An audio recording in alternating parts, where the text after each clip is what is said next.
So, like you, I am also a military sexual assault survivor. But unlike so many brave survivors, I didn't report being sexually assaulted. Like so many women and men, I didn't trust the system at the time. I blamed myself. I was ashamed and confused. And I thought I was strong, but felt powerless.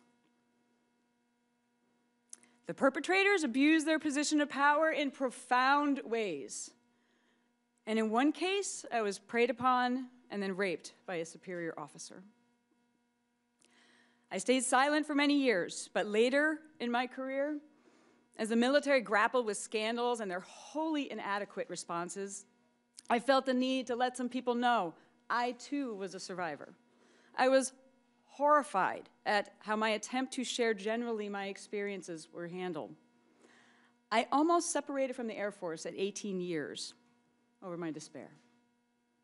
Like many victims, I felt the system was raping me all over again.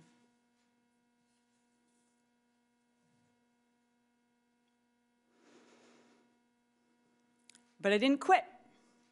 I decided to stay and continue to serve and fight and lead, to be a voice from within the ranks for women, and then in the House, and now in the Senate.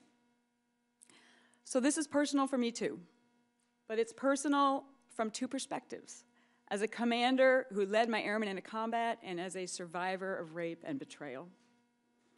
I share the disgust of the failures of the military system and many commanders who failed in their responsibilities. But it's for this very reason that we must demand that commanders stay at the center of the solution and live up to the moral and legal responsibilities that come with being a commander.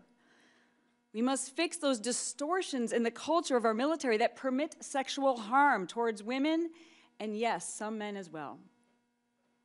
We must educate, select, and then further educate commanders who want to do the right thing, but who are naive to the realities of sexual assault. We must ensure that all commanders are trained and empowered to take legal action, prosecute fairly, and rid perpetrators from our ranks.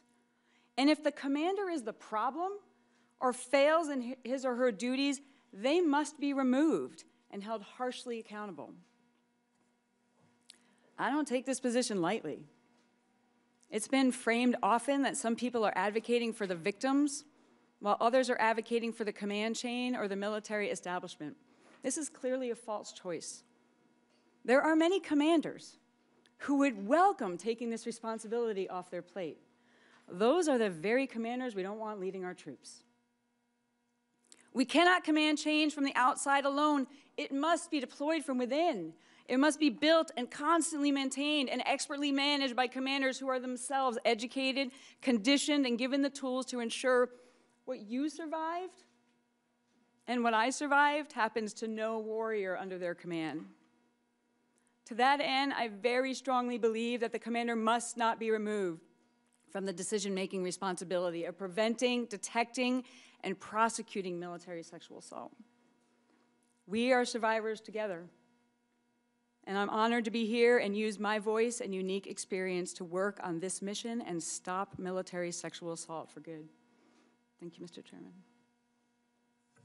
Thank you, Senator McSally.